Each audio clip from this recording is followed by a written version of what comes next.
Hi, Dr. Glidden. Thanks for taking my call. You're welcome.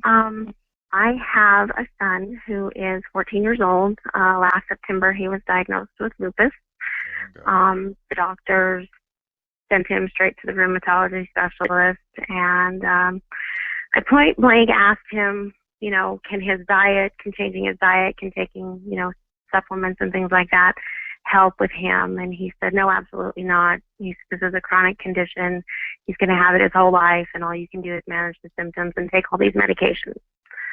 So he sent us home with, of course, some Loxchem, Plaquenil, prednisone. My son took it probably for about 3 weeks, and I said, okay, absolutely not. This is not even my child anymore, And I got with my brother, who is into the Youngevity movement, and he sent me your webinar on lupus. So we ordered all of that stuff. I decided, I'll only take him back every 3 months to get his blood work done. So I started him on Youngevity in November, saw him improve drastically, took him in January to get blood work done, told them that I wasn't medicating him with their medications, that I was treating him in a different way. They weren't really happy, but they got his blood work back, and it had all gone from being not great to being so normal. They were so amazed. They called me up and said, his blood work is great. He still shows signs that he does still have, lupus in his system, but whatever you're doing, keep doing it. It's working. And I just started laughing, and I didn't tell him, at the time what it was. He came back in April. He lost a little bit of weight. He's only about 4'11", so he was probably about 83 pounds. And that, I looked up his BMI. For him, that was completely normal. Yeah, that's right in the range. They were concerned. They're like, oh my goodness, he's lost all this weight. And I said, but he's perfectly fine. He's healthy, Right. And they were like, you really need to have him on the meds. You really, really, he needs to be on the Plaquenil. He really needs to be on this stuff. And I said, but he's not having any problems. He's fine. So I took him to the doctor this last week, and they put him in the hospital. Whoa. All right. Yes. So they put him in the hospital. They put him in the hospital. Why? What was their excuse for putting him in the hospital? They were extremely worried about his nutrition, yet he's still within his BMI. So they thought that he was underweight, even though he wasn't underweight. Yes. And that was the excuse that they used to get him into the hospital. By the way, this was what? When did this happen? This last Tuesday, I took him to his pediatrician. Well, that's why, because the pediatrician has a responsibility to fill so many beds in the hospital every month. So the absolute worst time for anybody to bring to go to the doctors is at the end of the month, in the last week of the month, because they're going to hospitalize you for a hangnail, for goodness sake, and they'll look for any reason whatsoever to stick somebody in the hospital. So the kid, even though according to the height, weight, metabolic index, the child is fine, the doctor thinks, oh, he's low weight, and so we have to hospitalize him right away because he's got lupus, huff and puff. Is that what happened? That's what happened. He wasn't even flared up. He wasn't showing any signs. They stuck him in the hospital last Tuesday. They took 30 vials of blood work off my kid.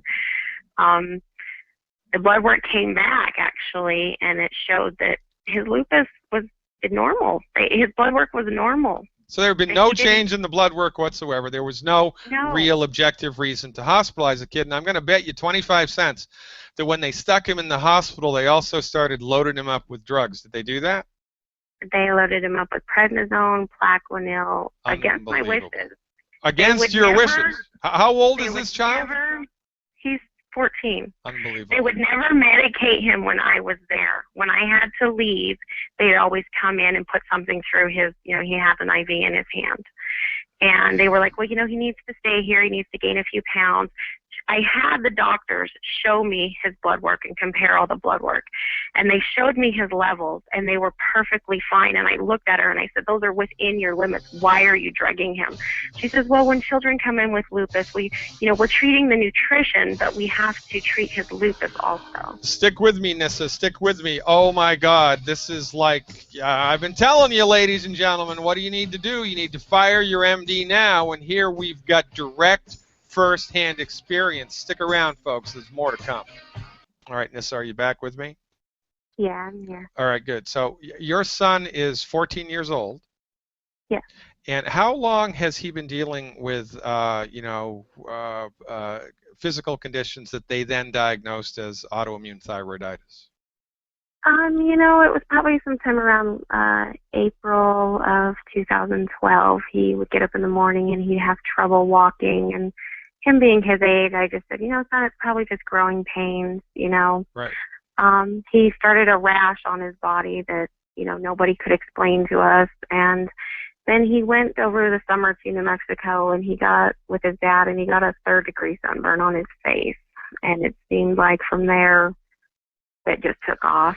So, yeah. Okay, good. So when you started him on the Youngevity supplements, what were in November. Okay, and give me some specifics about what you saw improve. Everything improved. He could move better. There was less joint pain. He wasn't running the fevers. He wasn't sweating at night. The fatigue wasn't bad. Before that, honestly, on their medications, he would stay in bed for days and days. He couldn't get up. Really? Yeah, and they told me, it was really, what they told me when they first diagnosed him, they said, oh no, he's a boy. This is so rare in boys, and, it's so much worse in boys, and usually by the time they're in their 20s, they're on dialysis, and they're getting kidney transplants. They just really talked this horribly, to me, and as soon as I started him on the Youngevity, everything seemed to come back up, and he, like I said, I've seen the blood work. He went to completely normal blood work. And then when I told him what I was doing, because I was honest with him, I said, no, he's not taking your medication. I said, the side effects of the prednisone alone were just horrible for him. Right. And I said, no, there's another way to do this. I said, I know there's another way to do this. It works. And I knew I could prove it to him in the blood work. And that's why I said I only take him in every 3 months just to get blood work. And they can't explain to me why. I point blank called them all on it and said, from November to January, what happened that his blood work got completely normal? Well, we don't know. He could have just gone into remission. And I said, no, I will tell you what happened. I said, I took him off of all your meds, and I started him on all of this other stuff. I said, and look what happened. And of course, they don't say anything after that. They're just like, well, they move on to something. Well, see, this is all right. So bring me up to speed with the latest. Now they put him in the hospital for no reason whatsoever, just to make the doctor's hospital admitting credits come up to speed ostensibly. So now your child's in the hospital, and they start giving him the drugs again, but only when you're not there, because they know you're going to pitch a fit if they do it while you're there. So how long was the child in the hospital before you got him the heck out of there? He was admitted last Tuesday, and they finally let him go on Friday morning because they couldn't keep him any longer. And I was like, you're going to let him out. Yeah. I said, I'm done with this. He's fine. They showed me his blood work. I said, I'm looking at this with you. I said, you guys made him worse. I said, look at his blood work when he came in. You're telling me this was all within normal limits. I said, now look at his white cells. Look at his CBCs. I said, it's all elevated. Right. So high that it's not normal. Right. I said, you guys made him worse. Why? Well, that's just what the medication does. So, and they go ahead. I'm flabbergasted here that they actually said that to you. So it's like there's this giant disconnect between reality, because they have this idea in their head that, this particular illness is an incurable illness, and everybody that has this illness has to go on the drugs. And so they have evidence right in front of their face with brand new blood work that shows everything's normal, and then they admit the child because they're idiots, and then on their program his blood work gets worse. And then you show that to them and bring it to their attention, and they say, oh, well, that's just how it is, dearie. We know what's best. You don't know what's best. And that, to me, is, I mean, it is just the tip of the iceberg of what's going on here all around the country. And, you know, we wonder why we have a healthcare crisis. We wonder why the economy is melting down. We wonder why medical costs are skyrocketing, because MD-directed medical therapeutics for chronic disease don't work. It's a ship of fools driven by a fool who's blind. And I got to tell you, man, Nisa, my heart goes right out to you. And this is, you know, this is such a poignant story because it is so, I mean, this is just last week that all of this stuff happened, right? Just last week. So did they make any noise about child protection services or anything like that? I'm waiting for that because of some of the stuff they wrote down in the notes. Yeah. They keep telling me that he's going to end up with organ damage. And I said, in 8 months, every test you've run on this child has said that there's no organ damage. I said, Right. You tell me how that's possible in 8 months of not taking your medication, and this child is not to have any organ damage. I said, I'm doing something right. Well, you know, said, because you're right. within a few months, his organs should have been trashed, according to you guys, I said. Correct. And so they move the goalposts all the time because they're full of crap. They are 100% full of crap. And, you know, and then the thing that's flabbergasting to me is, you know, it takes a little bit of smarts to be able to make it through medical school. They don't just let anybody into medical school, number one. And number two, you know, it's not a difficult thing to do, but, you know, you have to apply yourself and think, and, you know, you have to get through the coursework. And so people who are licensed physicians, they're not stupid, right? They're educated and they're smart. And yet, even though they're educated and they're smart, they have evidence directly in front of their face that goes contrary to what they've been taught, and they overlook it. It's like their eyes glass over, they don't see it at all. And this, I think... No, they won't even listen. No, they won't even listen. And this is, you know what this is like, Nissa? This is like trying to tell somebody who's in the Ku Klux Klan that African Americans are really people and they're not animals.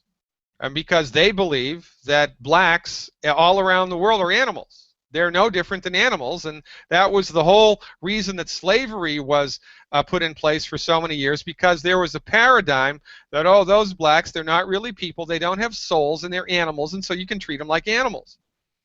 And to tell somebody who has that mindset something different, even though you have evidence to the contrary, they're not going to see it, they're going to overlook it, which is why I strongly advise everybody in this listening audience, everybody in the freaking world, to fire your medical doctor.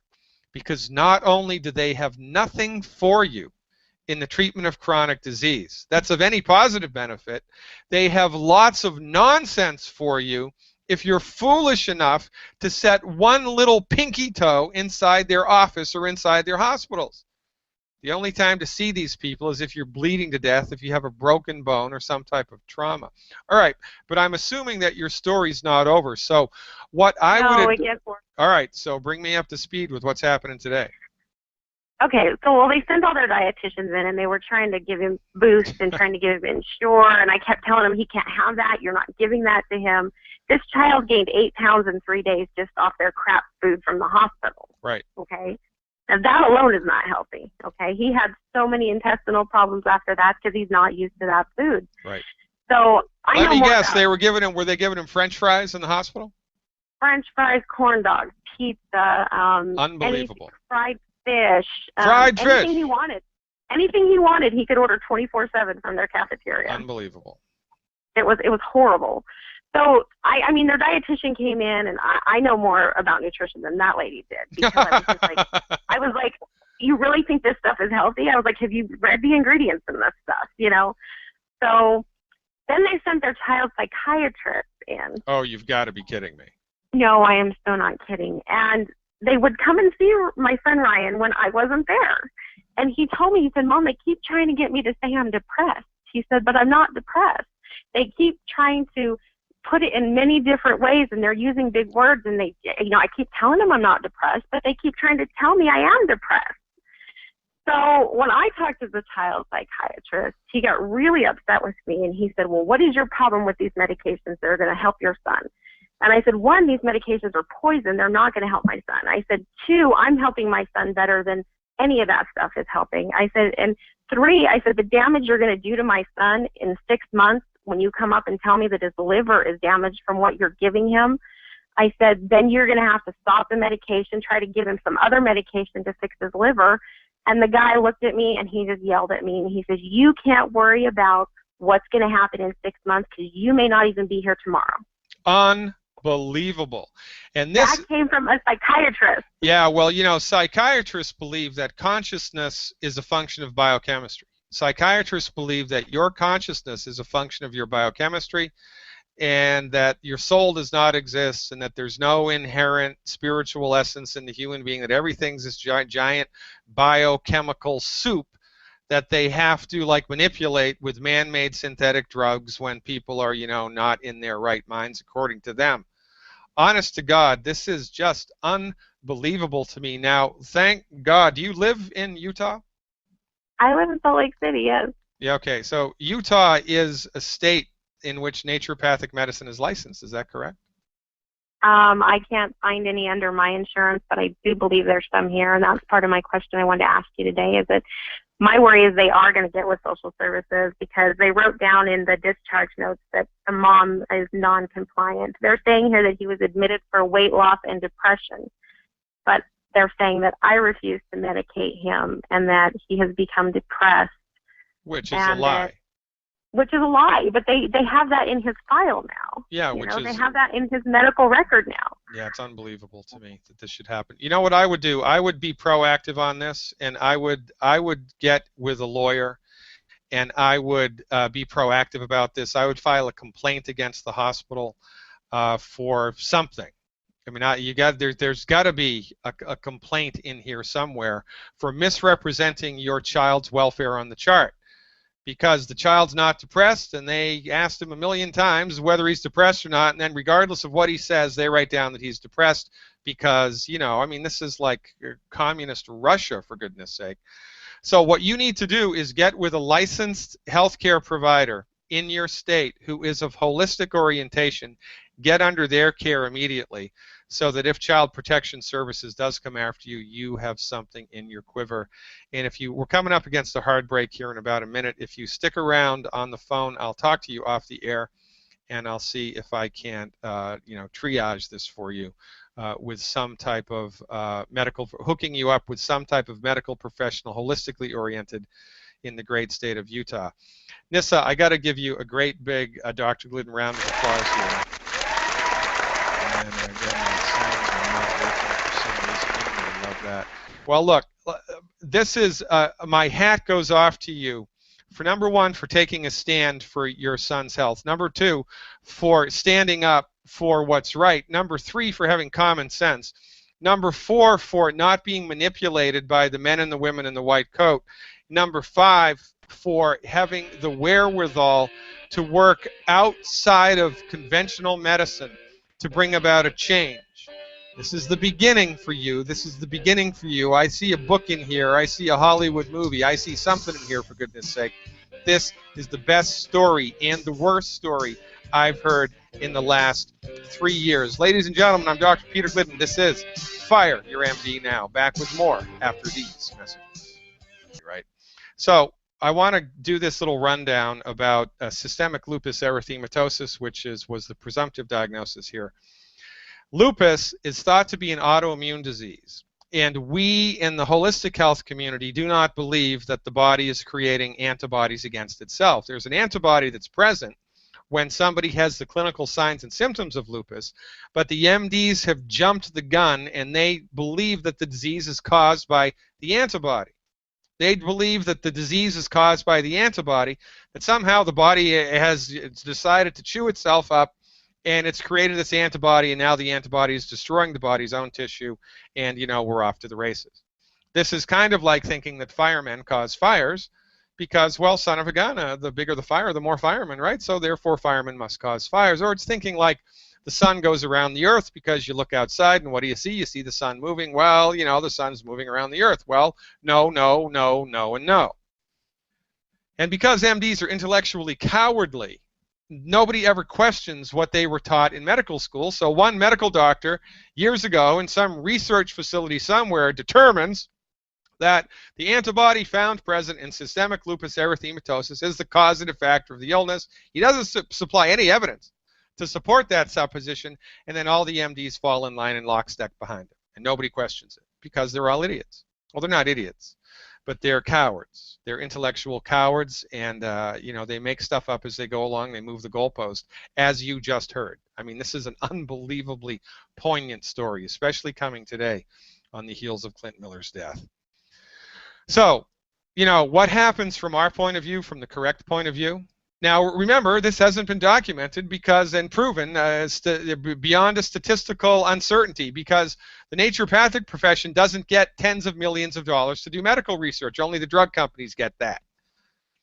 But, you know, we have common sense, and we have street smarts, and we have clinical experience, and we know what we know, and we apply what we know, and we see what the heck happens, and here's what we think happens. There's a chronic low-grade inflammatory process happening 24/7 in some people's bodies. Well, in most people's bodies, but in some people it really gets legs. So Nissa's son was eating all the wrong food all the time, didn't know it, was born with a nutritional deficiency because Nissa's obstetrician had no idea about medical nutrition, had no idea about the 90 essential nutrients. So she trusted the wrong people. So her child is born in a body that is weak. Why? Because it's nutritionally deficient. And it's growing up for 14 years with nutritional deficiencies, which are not being met. And so one thing follows the next, and inflammation happens somewhere in the body, not because there's a bad gene, not because there's an antibody, but because the body has simply run out of the nutrients it needs to maintain its integrity, and the child is unwittingly eating foods that are inflammatory day after day, after week, after week, after month, after year. Something's going to break. So something breaks. The body breaks at its weakest link. In this case was the thyroid, I guess. So now the thyroid's in trouble because there's chronic 14 years of low-grade inflammation. Ever seen a dead animal on the side of the road? You turn it over, what do you see? Worms. They're eating it up. This is nature taking care of rotten flesh. Well, the same thing happens in the body. When there's a chronic inflammatory process in the body for decades, the body has dead and diseased tissue that it tries to get rid of. And how the heck does it do that? By creating an antibody. The antibody is ostensibly chewing up the dead tissue that was caused by the chronic inflammation, but the MDs come late to the party. They only see the inflammation that's present now and the presence of the antibody, and because they're stupid, pig-headed, you know, blinders on, I only believe what Pfizer Pharmaceutical tells them, they make the wrong determination. It's the chronic inflammation that causes the presence of the antibody. The antibody is present because of the disease. The antibody is not causing it. So what do we do in a situation like this? Number one, eliminate the 10 bad foods. Number two, one anti-aging healthy start pack for 100 pounds of body weight per month. Number three, one bottle of selenium per 50 pounds of body weight per month. One bottle of minerals a month. One bottle of extra calcium a month, liquid Osteo FX Plus, and a diet that's high in antioxidants. Triple Treat chocolate sounds like a good idea for me. And to manage joint pain, CM cream topically. That's what we do to support the body's ability to optimize its function. If you're not angry, you're not paying attention. I'll be taking more calls when we come back in the second hour.